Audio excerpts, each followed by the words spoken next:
जोहार नमस्कार। झारखंड समेत देश दुनिया की तमाम बड़ी खबरों में से कुछ प्रमुख खबरों पर आइए नजर डालते हैं। जोहार दर्शकों, स्वागत है आपका आज के ताज़ा समाचार बुलेटिन में। हम आपके लिए लेकर आए हैं झारखंड और देश दुनिया की बड़ी एवं महत्वपूर्ण खबरें।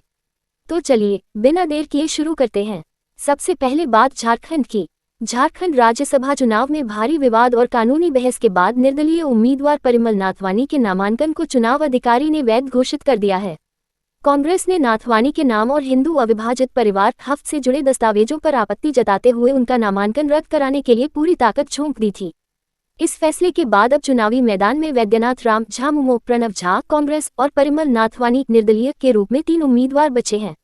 विश्लेषकों के अनुसार गठबंधन उम्मीदवार वैद्यनाथ राम की जीत लगभग तय है, जबकि असली मुकाबला दूसरी सीट के लिए प्रणव झा और परिमल नाथवानी के बीच होगा। झारखंड में लंबे समय से लंबित पड़ी सूचना आयुक्तों की नियुक्ति प्रक्रिया आखिरकार पूरी हो गई है और राज्यपाल ने 4 नए आयुक्तों के नामों को मंजूरी दे दी है। नवनियुक्त सूचना आयुक्तों में वरिष्ठ पत्रकार अनुज कुमार सिन्हा, तनुज खत्री, अमूल्य नीरज खलखो और शिव पूजन पाठक शामिल हैं। मुख्यमंत्री की अध्यक्षता वाली चयन समिति ने इन 4 नामों की अनुशंसा 25 मार्च को ही राजभवन भेजी थी, लेकिन सक्रिय राजनीतिक जुड़ाव की शंकाओं के कारण राजभवन ने इस पर स्पष्टीकरण मांगा था। सरकार द्वारा स्थिति स्पष्ट किए जाने और राज्यपाल की स्वीकृति मिलने के बाद अब सूचना आयोग में लंबित पड़े आरटीआई मामलों के निपटारे में तेजी आने की उम्मीद है। नेशनल ग्रीन ट्रिब्यूनल एनजीटी के निर्देशानुसार झारखंड की नदियों से बालू उत्खनन पर 15 अक्टूबर तक रोक लगा दी गई है, जिससे राज्य के सभी 444 बालू घाटों पर खनन बंद हो गया है। मानसून से पहले सरकार केवल 14 घाटों से ही बालू का उठाव शुरू करा सकी, जिसके कारण आने वाले 4 महीनों में राजधानी रांची समेत पूरे राज्य में बालू संकट और कीमतें बढ़ने की आशंका है। इस स्थिति को देखते हुए ठेकेदारों ने बालू का भंडारण शुरू कर दिया है। वहीं प्रशासन ने प्रतिबंध के दौरान अवैध उत्खनन, परिवहन और कालाबाजारी को रोकने के लिए सख्त निगरानी के निर्देश दिए हैं। रांची के जेएससीए अंतर्राष्ट्रीय स्टेडियम में झारखंड T20 क्रिकेट लीग 2026 का भव्य और रंगारंग उद्घाटन हुआ। उद्घाटन समारोह में बॉलीवुड सिंगर कनिका कपूर और झारखंड के चहेते कलाकार विवेक नायक की प्रस्तुतियों के साथ साथ पारंपरिक छऊ नृत्य ने समा बांधा। कार्यक्रम का मुख्य आकर्षण भारतीय क्रिकेट के पूर्व कप्तान महेंद्र सिंह धोनी रहे, जिन्होंने लीग की सभी 6 टीमों के कप्तानों के साथ मिलकर ऑफिशियल ट्रॉफी का अनावरण किया। इस ऐतिहासिक खेल आयोजन के अवसर पर जेएससीए के अध्यक्ष अजयनाथ शाहदेव, सचिव सौरभ तिवारी और शाहबाज नदीम सहित झारखंड क्रिकेट की कई बड़ी हस्तियां मौजूद रहीं। झारखंड T20 क्रिकेट लीग के रोमांचक उद्घाटन मुकाबले में रांची टाइटंस ने छोटा नागपुर रॉयल्स को एक करीबी मैच में 5 रन से हरा दिया। रांची टाइटंस ने पहले बल्लेबाजी करते हुए 155 रन बनाए, जिसके जवाब में कप्तान विराट सिंह की 44 रनों की तेज पारी के बावजूद छोटा नागपुर रॉयल्स की टीम 20 ओवर में 150 रन ही बना सकी। मैच के दौरान छोटा नागपुर के ऋत्विक पाठक ने 6 विकेट चटकाए, जबकि रांची के प्रिंस मुर्मू ने 3 विकेट लिए। वहीं ऑलराउंड प्रदर्शन के लिए रांची के कप्तान राजदीप सिंह को मैन ऑफ द मैच चुना गया। झारखंड में भीषण गर्मी से जूझ रहे लोगों को राहत मिलने वाली है, क्योंकि मौसम विभाग ने 11 जून को रांची और धनबाद सहित 14 जिलों में तेज आंधी, वज्रपात और बारिश का ऑरेंज अलर्ट जारी किया है। मौसम में बदलाव और हल्की से मध्यम बारिश का ये दौर 12 से 15 जून तक जारी रहने की उम्मीद है, जिसके लिए विभाग द्वारा येलो अलर्ट जारी किया गया है। मॉनसून तेजी से आगे बढ़ रहा है और इसके 15 से 17 जून के बीच संताल परगना प्रमंडल के रास्ते झारखंड में प्रवेश करने की संभावना जताई गई है, जिससे किसानों और आम लोगों को बड़ी राहत मिलेगी। भ्रष्टाचार के खिलाफ कार्रवाई करते हुए anti corruption bureau ACB Dumka की टीम ने करौन प्रखंड के मनरेगा जूनियर इंजीनियर च संतोष कुमार को 5,000 रुपए की रिश्वत लेते हुए रंगे हाथ गिरफ्तार किया है। शिकायतकर्ता भीम राणा ने TCB योजना का बिल पास कराने के एवज में जेई द्वारा 7,000 रुपए की घूस मांगे जाने पर ACB से लिखित शिकायत की थी, जिसके बाद अधिकारी ने जाल बिछाकर यह कार्रवाई की। गिरफ्तारी के बाद मौके पर किए गए वैज्ञानिक केमिकल टेस्ट में जेई के हाथ लाल हो गए, जो रिश्वतखोरी का पुख्ता सबूत है, और इस पूरी कानूनी प्रक्रिया में अधिवक्ता विश्वनाथ रवानी ने लाभुक की मदद की। बागमारा विधायक शत्रुघ्न महतो ने कतरास में प्रेस कॉन्फ्रेंस कर आरोप लगाया है कि धनबाद जिले और बहियाडीह क्षेत्र में जारी अवैध कोयला खनन पूरी तरह राज्य सरकार और जिला प्रशासन के संरक्षण में चल रहा है। उन्होंने कहा कि वह और उनके भाई धनबाद सांसद धुलू महतो अवैध खनन और कोयला चोरी के खिलाफ विधानसभा सहित हर मंच पर लगातार मुखर रहे हैं, जबकि कुछ लोग इस संवेदनशील मुद्दे पर केवल राजनीतिक बयानबाजी कर रहे हैं। शत्रुघ्न महतो ने धनबाद के मेयर संजीव सिंह पर निशाना साधते हुए कहा कि उन्हें दूसरों पर सवाल उठाने के बजाय पहले झरिया की समस्याओं पर ध्यान देना चाहिए और कोयला चोरी के मुद्दे पर सरकार के खिलाफ खुलकर बोलना चाहिए। मुख्यमंत्री हेमंत सोरेन प्रधानमंत्री नरेंद्र मोदी की अध्यक्षता में दिल्ली में आयोजित होने वाली नीति आयोग गवर्निंग काउंसिल की 11वीं बैठक में भाग लेने के लिए रवाना हो गए हैं। इस युवा केंद्रित बैठक में मुख्यमंत्री रांची मेट्रो रेल परियोजना की स्वीकृति, 50,000 पारा शिक्षकों के मानदेय के लिए केंद्रीय सहायता और 7 शहरों को नमामि गंगे योजना में शामिल करने की मांग करेंगे। इसके अलावा वे राज्य में राष्ट्रीय स्तर के वेटनरी कॉलेज, जल जीवन मिशन के लिए राशि, कोयला खनन के बाद खाली भूमि रैयतों को लौटाने और शासन प्रणाली में एआई व डेटा गवर्नेंस जैसे मुद्दों पर केंद्र से सहयोग मांगेंगे। झारखंड स्वास्थ्य विभाग ने 108 एम्बुलेंस सेवा के संचालन और निगरानी में गंभीर लापरवाही बरतने के आरोप में बुंडू के डॉक्टर अनूप तिर्की और लापुंग के डॉक्टर शिशिर कुमार विनायक को तत्काल प्रभाव से निलंबित कर दिया है। राष्ट्रीय स्वास्थ्य मिशन (NHM) की रिपोर्ट में ये खुलासा हुआ कि विशेष जिम्मेदारी दिए जाने और प्रतिनियुक्त किए जाने के बावजूद दोनों डॉक्टरों ने समय पर अपना योगदान ज्वाइंट नहीं दिया था। आपातकालीन स्वास्थ्य सेवा में घोर उदासीनता दिखाने के कारण विभाग ने इन दोनों चिकित्सकों के खिलाफ जल्द ही विधिवत विभागीय कार्यवाही शुरू करने का भी निर्णय लिया है। बीसीसीआई के ओम्बुड्समैन से ethics officer justice Arun Mishra ने शिकायतकर्ता रंजीत सिंह की आजीवन सदस्यता गलत तरीके से समाप्त करने के मामले में जेएससीए को कारण बताओ नोटिस जारी किया है। जेएससीए को नोटिस मिलने के 4 सप्ताह के भीतर लिखित जवाब और संबंधित दस्तावेज दाखिल करने का निर्देश दिया गया है, जिसके बाद शिकायतकर्ता को भी अपना प्रति उत्तर देने के लिए 2 सप्ताह का समय मिलेगा। शिकायतकर्ता का आरोप है कि नियमों का उल्लंघन करते हुए और बिना अपना पक्ष रखने का अवसर दिए 20 अगस्त 2025 को उनकी सदस्यता समाप्त की गई थी, जबकि संबंधित बैठक के एजेंडा में यह मुद्दा शामिल ही नहीं था। मीडिया में छपी खबर पर संज्ञान लेते हुए गुमला के उपायुक्त डीसी दिलेश्वर महतो ने रायडीह प्रखंड के सुदूरवर्ती बुचीडाढ़ी गांव का दौरा कर ग्रामीणों की समस्याओं को सुना।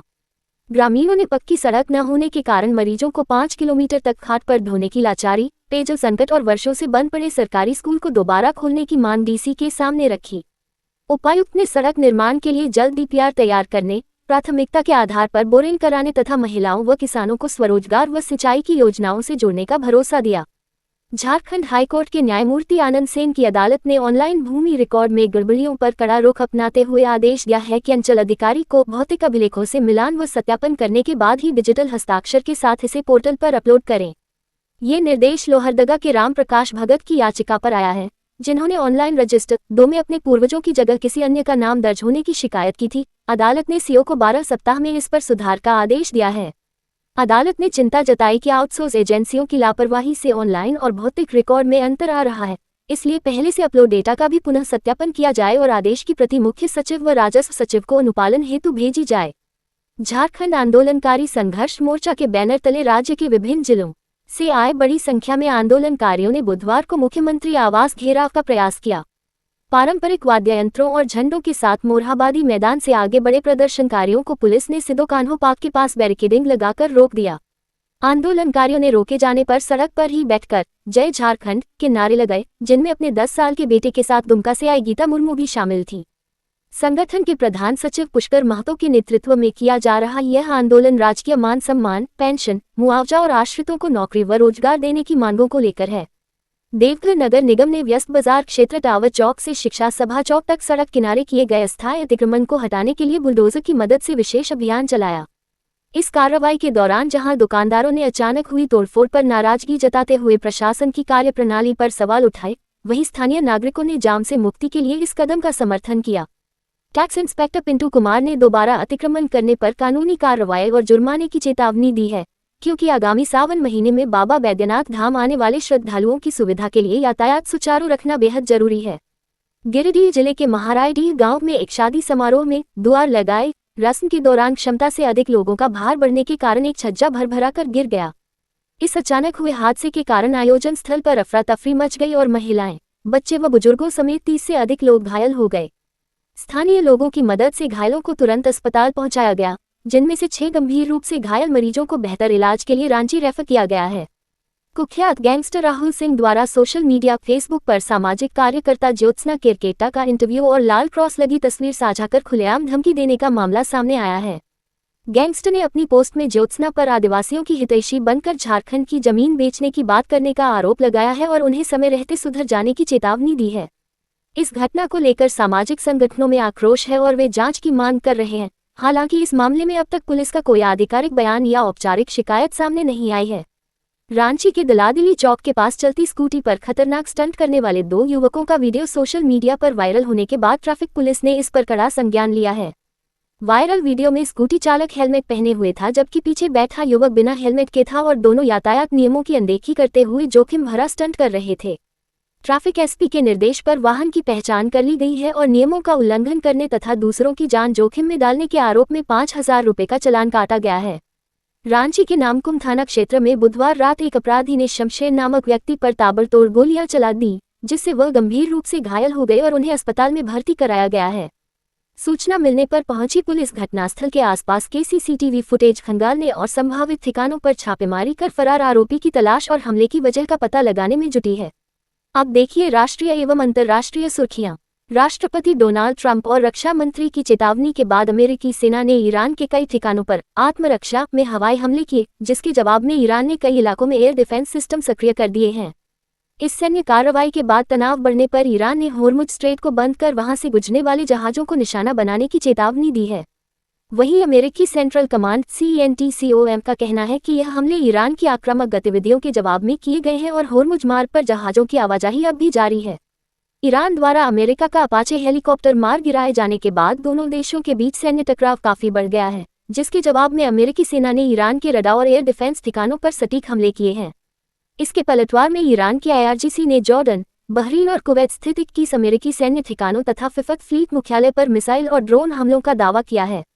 दूसरी ओर जॉर्डन ने अपनी सीमा में आने वाली ईरानी मिसाइलों को मार गिराने की बात कही है, जबकि ईरान के विदेश मंत्री ने अमेरिका को खाड़ी क्षेत्र छोड़ने की सख्त चेतावनी दी है।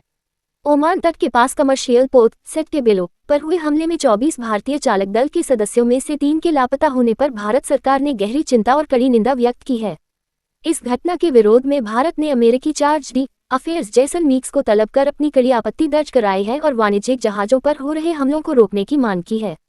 विदेश मंत्रालय के अनुसार मिडिल ईस्ट संघर्ष के कारण लगातार बढ़ रहे इन हमलों के बीच ओमान स्थित भारतीय दूतावास लापता भारतीयों की खोज के लिए स्थानीय प्रशासन के साथ मिलकर बचाव अभियान चला रहा है।